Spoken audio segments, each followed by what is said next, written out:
अस्सलामुअलैकुम। मेरा नाम अमरद हसन है और आज हम फ्रॉग के हवाले से पढ़ेंगे। फ्रॉग के हवाले से जो इम्पॉर्टेंट चीज़ हम डिस्कस करेंगे वो है फ्रॉग की वोकलाइजेशन। आप गर्मियों में जब कभी किसी पॉन्ड के करीब से गुजरते हैं तो वहाँ आपको कुछ ख़ास किस्म की आवाज़ें सुनाई देती हैं। आज हम ये देखेंगे कि ये आवाज़ें मेंढक क्यों निकालते हैं और क्या आवाज़ें एक ही तरह की होती हैं या आवाज़ों की डिफरेंट टाइप होती है। अगर टाइप होती है तो हर टाइप की आवाज़ और उसका क्या मतलब होता है, आज हम इस वीडियो में ये जानेंगे। क्लास एम्फीबिया इसको इसलिए कहते हैं क्योंकि ये इसके जो ऑर्गेनिज़म्स हैं ये पानी में भी रह सकते हैं और खुश्की में भी रह सकते हैं, इसलिए इसको एम्फीबियंस कहते हैं।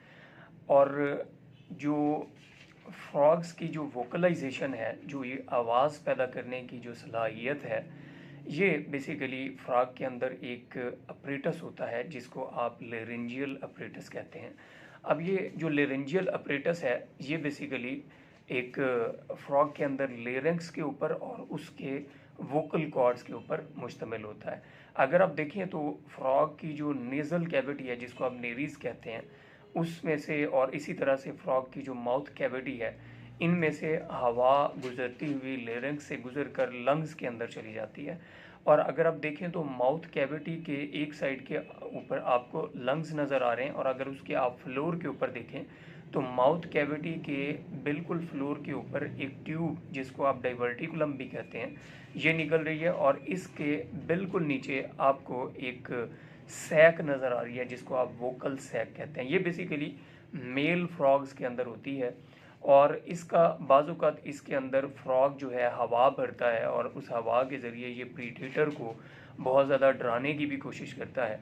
तो वोकलाइजेशन एक ऐसा अमल है जिसके ज़रिए फ्रॉग्स अपनी स्पीशीज़ के मेंबर्स को इकट्ठा करने में ये यूज़ करता है।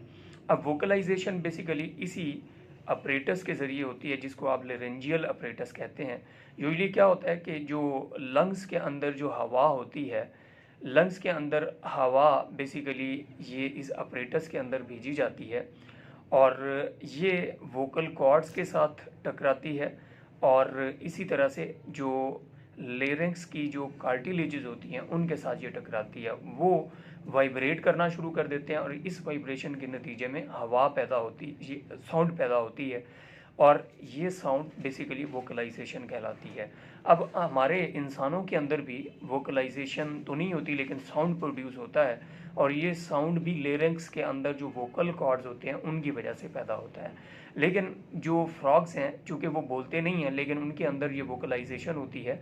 अब देखते हैं कि इस वोकलाइजेशन का क्या फंक्शन होता है। वोकलाइजेशन में डिफरेंट टाइप की वोकलाइजेशन होती है। यूजुअली ये एक रिप्रोडक्टिव फंक्शन होता है जिसके ज़रिए फ्रॉग अपनी ही स्पीशीज़ के दूसरे मेंबर्स को इकट्ठा करते हैं रिप्रोडक्शन के लिए, यानी अगली नस्ल बढ़ाने के लिए। अब फ्रॉग ये देखते हैं कि फ्रॉग जो जब किसी फीमेल फ्रॉग के करीब आता है तो उसकी जो बाजू होते हैं, उन जो फोर लिम्स होते हैं आगे वाले बाजू, उसके नीचे से हाथ डाल के वेस्ट के ज़रिए वो आगे से हाथ डालता है और उसके ऊपर बिल्कुल पोजीशन बनाता है, जैसे आप पिक्चर के अंदर वीडियो के अंदर भी देख रहे हैं। उस पिक्चर के इस पिक्चर में आप देख सकते हैं कि जो फीमेल फ्रॉग है उसकी पोजीशन नीचे है यानी वेंट्रल है, और मेल फ्रॉग की पोजीशन डॉर्सल होती है, मेल ऊपर होता है, क्योंकि वो स्पम्स रिलीज़ करता है और स्पम्स इसी तरह से फीमेल फ्रॉग एग रिलीज़ करती है और ये पानी के अंदर इनकी एक्सटर्नल फर्टिलाइजेशन होती है। अब ये जो वोकलाइजेशन होती है ये बेसिकली दो तरह की होती है।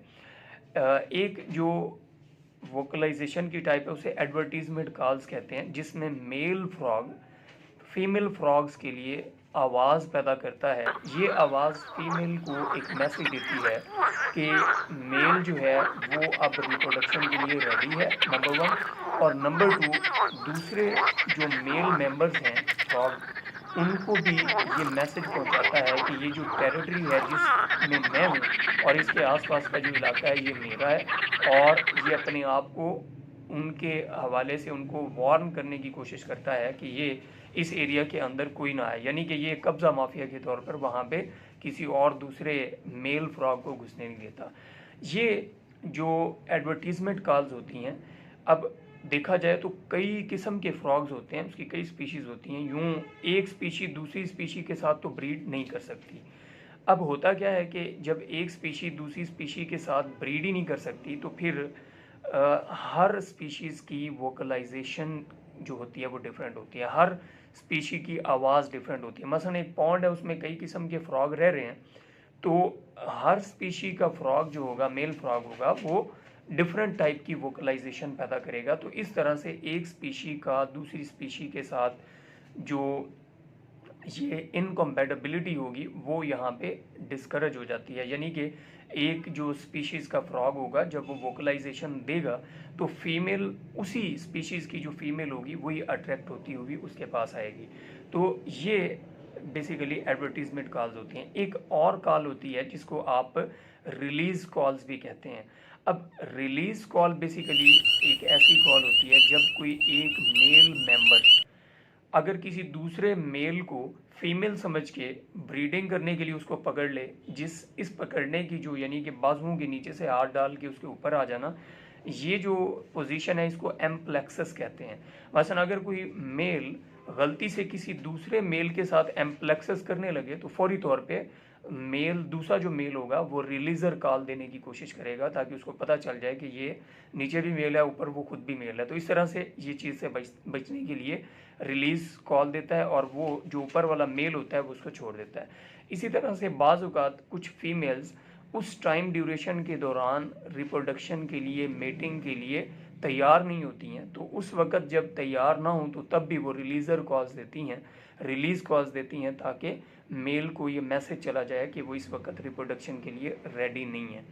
अब इसी तरह से एक और किस्म की कॉल्स होती हैं जिसको आप डिस्ट्रेस कॉल्स भी कहते हैं। डिस्ट्रेस कॉल्स जो होती हैं ये यूजुअली रिप्रोडक्शन से रिलेटेड नहीं होती हैं, लेकिन ये बाज़ औक़ात अगर किसी फ्रॉग को पेन हो रहा हो या फ्रॉग किसी प्रीडेटर के हत्थे चढ़ जाए तो उससे बचने के लिए ये डिस्ट्रेस कॉल देती हैं। तो ये यानी उससे भी बचने के लिए दे सकती है। तो ये इसकी डिस्ट्रेस कॉल आप अभी वीडियो में भी सुन सकते हैं, देख सकते हैं। ये फ्रॉग जो है जिसका नाम लेप्टोडेक्टाइलस पेंटाडेक्टाइलस है, ये अब डिस्ट्रेस कॉल दे रहा है। इस डिस्ट्रेस कॉल इतना यानी स्ट्रॉन्ग ये कॉल्स होती हैं कि उसको फौरी तौर पर छोड़ देता है। तो ये जो डिस्ट्रेस कॉल्स, ये जो ओवरऑल ये जो कॉल्स हैं जिसमें हमने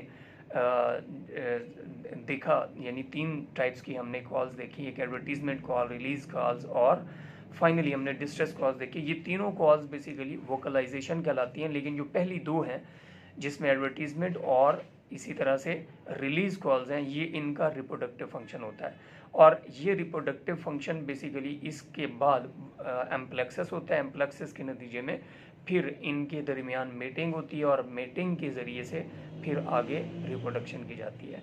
अगर आपको ये वीडियो पसंद आई हो तो आप इसको लाइक करें, शेयर करें और कमेंट करें।